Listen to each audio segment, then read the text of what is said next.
On a recours à ce matériau par rapport à la pente du toit, hein, forcément, comme il faut un minimum de pente pour que les tuiles puissent tenir entre elles. On n'utilise pas nos tuiles lorsqu'on n'a pas beaucoup de pente, hein. Ce qui n'empêche pas de l'utiliser sur une pente ordinaire, mais c'est très certainement plus compliqué par rapport à la dimension de la tôle, hein. Alors plusieurs possibilités. Soit on l'achète en magasin de bricolage et dans ce cas-là, bon, c'est vendu selon un conditionnement qu'on ne maîtrise pas. Ou alors on peut commander le panneau sur mesure auprès d'une société qui revend. Donc là, on prend les dimensions qui nous arrangent le mieux, hein, forcément, sachant que ça peut aller jusqu'à 6 mètres.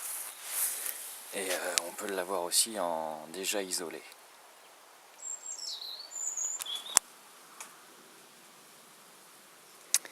Donc voilà pour le conditionnement. Sinon la plaque en elle-même se présente en tôle ondulée donc, hein, de 0,5 mm avec divers traitements en polyuréthane, traitements anti-UV, peinture, anti-corrosion, etc.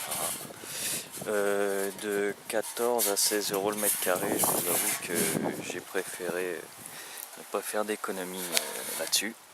Hein, j'ai pris le plus gros revêtement, soit 0,50 microns de polyuréthane.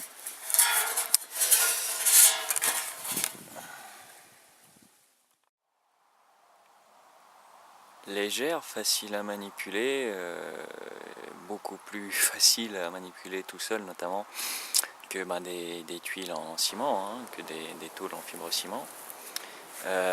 Néanmoins, il y a le revers de la médaille, c'est que contrairement à des tôles fibre ciment, là on est limité par le dessin, tout simplement. Lorsque on fait recourir une tôle par une autre, il faut évidemment emboîter les dessins, sinon il n'y a pas l'étanchéité n'est pas faite. Et ça peut s'avérer être extrêmement embêtant sur les bords, dans les coins, pour adapter les mesures. On est nettement moins libre que sur un dessin ondulé classique. Bien évidemment, le rendu n'est pas le même, hein. Si on choisit ce type de tôle, c'est bien évidemment pour l'aspect décoratif. Donc il faut vraiment bien prévoir tout ça, car sinon c'est pas mal d'embêtements, hein.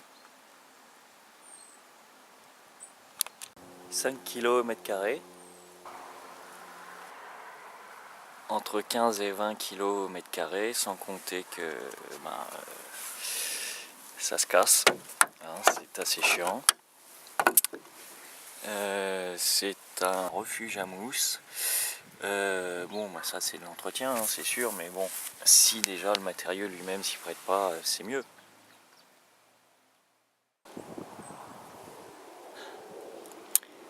Une fois monté, le rendu est pas mal du tout, hein. C'est vraiment très intéressant comme technique de couverture. Évidemment, j'ai aucun recul sur la longévité. Par contre, j'attends beaucoup sur l'entretien, notamment je disais au niveau de la mousse.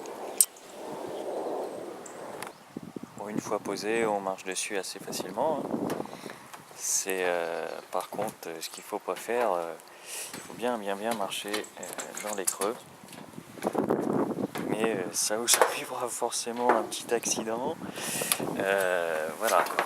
Pour rattraper ça, autant dire que j'y suis pas arrivé. Donc le revers de ce matériau, c'est comme il est très fin, lorsqu'on le pose, si on ne fait pas attention, ça raye, hein. Donc, un pot de peinture pour les retouches, mais ça c'est assez chiant quand même, faut le dire. Mais l'un dans l'autre, vaut peut-être mieux que ça raye et qu'on retouche plutôt que ça casse, hein, tout simplement. Donc ça c'est le modèle Saphir, hein. c'est vraiment sympa rendu au soleil. Le grain est assez intéressant, mais on l'a vu, hein, c'est un peu fragile à la manipulation quand on marche dessus.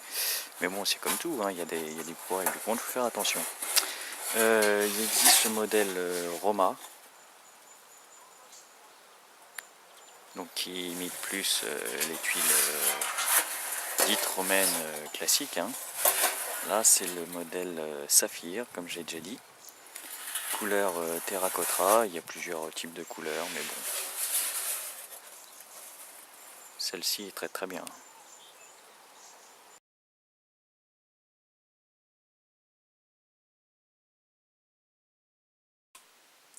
Donc c'est livré en pack et c'est vrai que on peut être étonné, pour ceux qui ne connaissent pas, je ne connaissais pas, la sous-toite en toile comme ça. Néanmoins, voilà, hein.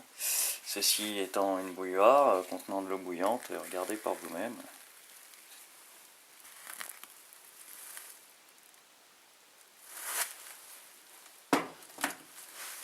Ah, moi qui voulais de la sous-toite en alu, sachant qu'il pleuvra jamais bouillant sur votre toit et encore moins en dessous de la tôle. C'est parfaitement... c'est très très bien, quoi.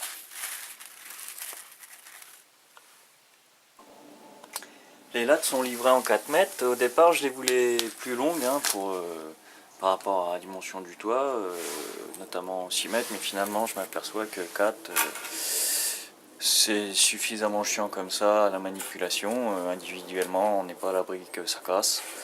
Et donc, finalement, c'est très bien. Ça peut peut-être même arriver que ça soit finalement trop grand.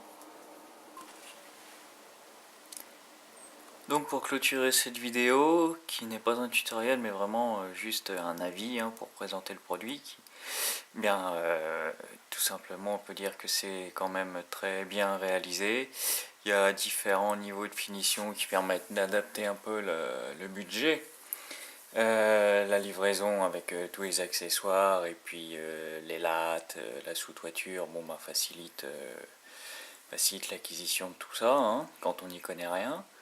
Bien entendu, l'aspect panneau n'exempte absolument pas d'avoir un certain niveau de connaissance en matière de couverture, parce que c'est pas plus simple sous cette forme-là qu'avec des tuiles. Mais c'est de très loin, en tout cas pour ma part, une meilleure solution que le bac acier, hein. Pour, si on regarde bien, presque bien moins cher aussi. Donc voilà.